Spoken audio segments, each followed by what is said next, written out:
அஸ்ஸலாமு அலைக்கும். எல்லாரும் எப்படி இருக்கிறீங்க? இந்த வீடியோ வந்து புதன்கிழமை அன்னைக்கு சாயங்காலமா தான் எடுத்தேன். அன்னைக்கு என்னோட அசர் தொழுகைலாம் தொழுதுட்டு நேரா கிச்சனுக்கு வந்தாச்சு டீ போடுறதுக்காக. அசர் தொழுக போகிறதுக்கு முன்னாடியே பாலை காய்ச்சிடலான்னு சொல்லிட்டு பாலை அடுப்பில் வச்சுட்டு தான் தொழுகையே போனேன். பசும்பாலாக இருக்கிறதுனால கவிச்சி ஸ்மெல் வந்து நார்மலாகவே அதிகம் இருக்கும். அதனால் நல்லா பாலை காய்ச்சிட்டு தான் டீ போடுறது. நான் போட்ட லாஸ்ட் வீடியோவை பார்த்துட்டு ஒரு சில சிஸ்டர் கேட்டிருந்தீங்க, இந்த கத்தி ஸ்டாண்டு எங்கே வாங்குனீங்க? செவுத்துல எப்படி உட்டன் பிளேட்டை வந்து ட்ரில் பண்ணியிருக்கீங்க? இதெல்லாம் காமிங்கன்னு சொல்லி. கத்தி வச்சுருக்க ஸ்டாண்டு பார்த்தீங்கன்னா, அப்படியே செட்டாக வர்றது. இது இங்கே வாங்கினது இல்ல. அதனால என்னால் லிங்க் கொடுக்க முடியல. இது துபாயிலேருந்து வாங்கிட்டு வந்திருந்தாங்க. அந்த உட்டன் பிளேட்டெல்லாம் எப்படி ட்ரில் பண்ணியிருக்கேன்னு சொல்லிட்டு வீடியோ எண்டில் காட்டியிருக்கேன். வீடியோ ஸ்கிப் பண்ணாமல் பாருங்கள். எப்போதுமே ஈவினிங் டீ கூட பிள்ளைங்களுக்கு ஏதாவது ஸ்நாக்ஸ் செஞ்சு கொடுப்பேன். அன்றைக்கும் அப்படி தான் பாப்கார்ன் செய்யலான்னு சொல்லிட்டு எடுத்து வச்சுருந்தேன். பார்த்தா பக்கத்துலேருந்து கேக் வந்து ஷேர் பண்ணியிருந்தாங்க. அதுவே ஸ்நாக்ஸாக எடுத்துக்கிட்டாங்க. பெருசாக நான் எதுவும் செஞ்சு கொடுக்கல.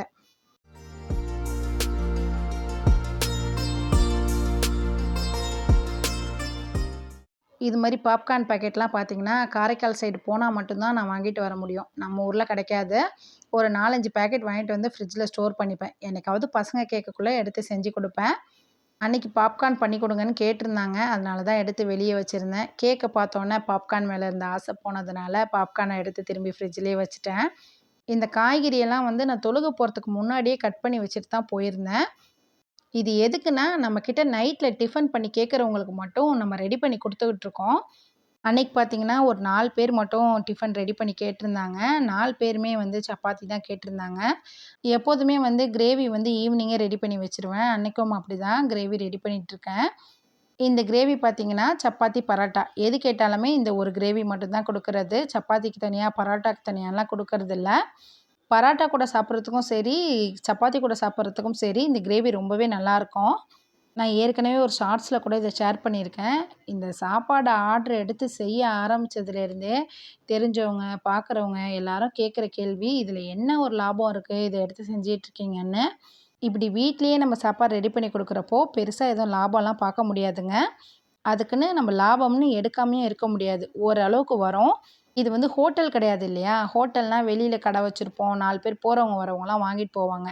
இது வந்து நம்ம வீட்டுக்குள்ளேயே செய்கிறோம். ஒரு சில பேருக்கு தெரிஞ்சிருக்கும் நம்ம செய்கிறது. ஒரு சில பேருக்கு தெரிஞ்சிருக்காது. இப்போ வந்துகிட்டு இருக்க ஆர்டர்லாம் கூட எனக்கு எப்படி வருதுன்னா, நம்மள்ட்ட சாப்பாடு வாங்கி சாப்பிட்டவங்க, அவங்களுக்கு டேஸ்ட்டு பிடிச்சி போய் மற்றவங்களுக்கு ஷேர் பண்ணுறாங்க. "இங்க நல்லா செஞ்சு கொடுக்குறாங்க, வாங்குங்கன்னு" சொல்லி. அந்த மாரி தான் இப்போ வர ஆர்டர்லாம் கூட வருது. இந்த டிஃபன்லாம் ரெடி பண்ணுறதுக்கு நம்ம சாமான்லாம் வாங்குவோம் இல்லையா? அதுக்கு தேவையான செலவுலாம் போக ஒரு அமௌண்ட் வந்து நிற்கும் தான். கூடவோ குறைச்சலோ அந்த அமௌண்ட்டு தான் வந்து எங்களோட லாபம். பரவாயில்ல, நம்ம சும்மா உட்காந்துருந்தா வந்து நமக்கு அந்த அமௌண்ட் கூட கிடைக்காது. கிரேவியும் ரெடி பண்ணிட்டேன்.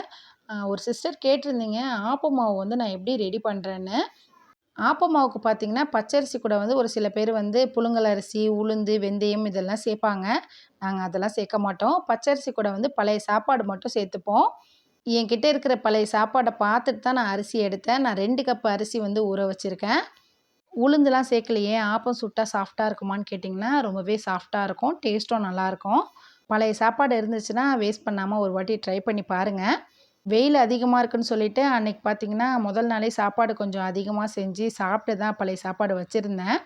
ஆனா, எங்க ஊர் சைட்லாம் பார்த்தீங்கன்னா, கிளைமேட் அப்படியே சேஞ்ச் ஆயிடுச்சு. என்னமோ மழைக்காலம் மாதிரி இருக்கு. இந்த கிளைமேட்டுக்கு பழைய சாப்பாடு சாப்பிட வேணாம்னு சொல்லிட்டு தான் ஆப்பமாவே அரைச்சிட்டேன். பச்சரிசி கூட பார்த்தீங்கன்னா, நான் வச்சிருந்த எல்லா பழைய சாப்பாடையும் சேர்க்கல. நம்ம சேர்க்குற பழைய சாப்பாடு வந்து கொஞ்சம் ஜாஸ்தியா போயிட்டா கூட, ஆப்பம் வந்து பிசு பிசுன்னு ஒட்ட ஆரம்பிச்சுரும். இதோட பதம் பார்த்தீங்கன்னா இதுதான். இப்படி வந்து நம்ம மாவையும், சாப்பாடையும் சேர்த்து நம்ம புடிக்கிறப்போ ஒண்ணு சேர்ந்து வரணும். நம்ம டைட்டா புடிக்கிறப்போ அது வந்து உடையக்கூடாது. அது மாதிரி தண்ணியும் ரொம்ப சேர்த்து அரைக்கக்கூடாது. நான் இன்னைக்கு மிக்ஸியில தான் அரைக்கிறேன். கொஞ்சோண்டு தான் தண்ணியும் சேர்த்துக்கிட்டேன். ஆப்ப மாவு வந்து இப்போ நான் ஈவினிங்கில அரைக்கிறதுனால, இத அரைச்சு முடிச்சதுக்கப்புறமா வெளியே தான் வச்சுருவேன். அப்போ தான் மாவு நல்லா புளிச்சு வரும். நான் எடுத்திருந்த அரிசி பார்த்தீங்கன்னா, 2 வாட்டி அரைக்கிற மாரி இருந்துச்சு. ஒரு வாட்டி அரைச்சு ஏற்கனவே எடுத்து வச்சுட்டேன். இப்போ லாஸ்ட்டா இன்னொரு வாட்டி அரைச்சு சேர்க்குறேன் பாருங்க. மாவு வந்து இந்த அளவுக்கு பதமா இருக்கணும். ஓரளவுக்கு தோசை மாவு பதத்துக்கு இருந்தாவே நல்லா வரும். முடிஞ்ச அளவுக்கு தண்ணி சேர்க்காம அரைக்கிறது தான் நல்லது. ஒரு சிஸ்டர் கேட்டிருந்தீங்க. அவங்களுக்காண்டி தான் இத ஷேர் பண்ணுறேன். இப்படி தாங்க நாங்க ஆப்ப மாவு வந்து ரெகுலராகவே ரெடி பண்ணுறது. இந்த ஆப்ப மாவு இப்போ வெளியவே இருக்கிறதுனால காலையிலேக்கு நல்லா புளிச்சிடும். ஒரு பிஞ்ச் அளவுக்கு சோடா உப்பு, அப்புறம் தேவையான அளவு உப்பு சேர்த்துட்டு நம்ம ரெடி பண்ணி சுட்டோன்னா ரொம்பவே ஆப்பம் டேஸ்ட்டாக இருக்கும், சாஃப்ட்டாகவும் இருக்கும். ஆப்ப மாவு ரெடி பண்ணி வச்சுட்டு கொஞ்சம் நேரம் கழிச்சு தான் வந்து சப்பாத்தி மாவு பிசைய வந்தேன். நான் சப்பாத்தி மாவு பிசைய வந்த நேரமோ என்னமோ தெரியல, கரண்ட் போயிட்டு போயிட்டு வந்துச்சுங்க. வீடியோ வந்து கரெக்டாக எடுக்க முடியல, சாரி. தேவைங்கிற சப்பாத்தி மாவை பிசைஞ்சு வச்சுட்டேன். ஒரு 7, 7:30க்கெலாம் சுட ஆரம்பிச்சேன்னா கரெக்டாக பேக் பண்ணி கொடுத்துருவேன். அதுக்கிடையில கிச்சனில் கொஞ்சம் வேலை இருந்துச்சு, அதெல்லாம் செஞ்சு முடிச்சிடலான்னு செய்ய போயிட்டேன்.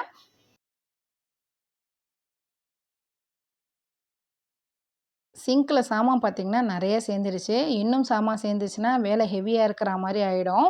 அதனால் கொஞ்சம் கையோட கழுவிடலான்னு சொல்லிட்டு இருந்த சாமானையும் கழுவி வச்சுட்டேன். நம்ம சேனலில் வர வீடியோஸ்ன்னு பார்த்தீங்கன்னா ரொம்பவே சிம்பிளான வீடியோவாக தான் இருக்கும். உங்களுக்கு நம்மளோட வீடியோஸ் பிடிச்சிருந்துச்சி, நீங்கள் ஃபஸ்ட் டைம் பார்க்குறா இருந்தால் மறக்காமல் லைக் அண்ட் சப்ஸ்கிரைப் பண்ணி என்னையும் சப்போர்ட் பண்ணுங்கள். அடுத்த வேலை என்னென்னு பார்த்தீங்கன்னா, குடிக்கிறதுக்கு தண்ணி காலியாகிடுச்சு. குடிக்கிறதுக்கு தண்ணி பிடிக்கணும். ஏன்னா மோட்டரும் அப்போ தான் போட்டிருந்தேன். டைரெக்டாக பிடிச்சிடலான்னு சொல்லிட்டு குடிக்கிறதுக்கு தண்ணி பிடிச்சி வச்சுட்டேன். ஒன்று வந்து சமையலுக்கு யூஸ் பண்ணுறதுக்கு, இன்னொன்று வந்து குடிக்கிறதுக்குன்னு சொல்லி தண்ணி எப்போதும் பிடிச்சி வச்சுருவேன். இந்த இடத்துக்கு மேலே தாங்க அந்த ப்ளேவுட் ஷெல்ஃப் வந்து ரெடி பண்ணியிருக்கோம். இது எப்படி ட்ரில் பண்ணியிருக்காங்கன்னா, எல் கிளாம்ப் கொடுத்து செவுத்துல ட்ரில் பண்ணியிருப்பாங்க. அது வந்து எல் மாதிரியே இருக்கும். ஒரு சைடை வந்து ப்ளேவுட்டில் அடிச்சிருக்காங்க, இன்னொரு சைடு வந்து செவுத்துல வந்து ட்ரில் பண்ணியிருக்காங்க. நான் வால்பேப்பர் ஒட்டியிருக்கிறதுனால அது வந்து உங்களுக்கு தெரியலை. ஒரு பிளேட்டுக்கு பார்த்தீங்கன்னா 2 எல் கிளாம்ப் வரும். அநேகமாக உங்களுக்கு நான் வால்பேப்பர் ஒட்டியிருக்கிறதுனால அந்த செவுத்துல எப்படி ட்ரில் பண்ணேங்கிறது உங்களுக்கு தெரியாமல் இருந்திருக்குன்னு நினைக்கிறேன். இப்போ உங்கள் டவுட் கிளியர் ஆகிருக்கும். அடுத்து பார்த்தீங்கன்னா டைம் ஆகிடுச்சின்னு சொல்லிட்டு சப்பாத்தி சுட வந்துட்டேன். பெரிய சொதப்பல் ஒன்று ஆகிடுச்சுங்க. நான் ஏற்கனவே சொன்ன மாதிரி கரண்ட் ரொம்ப கட்டாயி வர ஆரம்பிச்சிருச்சு. சப்பாத்தி ரெடி பண்ணி பேக் பண்ணி கொடுக்கறதெல்லாம் வீடியோவாக எடுக்கலான்னு ரொம்ப ஆசைப்பட்டேன். ஆனால் கரண்ட்டு பழி வாங்கிடுச்சு. இதோட சப்பாத்தி சுடுறத கூட வீடியோஸில் காட்ட முடியல. சப்பாத்தி ரெடி பண்ணி பேக் பண்ணி கேட்டவங்களுக்குலாம் கொடுத்தும் விட்டுட்டேன். லாஸ்ட்டாக ஒருத்தவங்க மட்டும் வீட்டிலேயே வந்து வாங்கிக்கிறேன்னு சொல்லிட்டாங்க. அவங்களுக்குள்ள சப்பாத்தியை தான் இப்போ நான் உங்கள்கிட்ட காமிக்கிறேன்.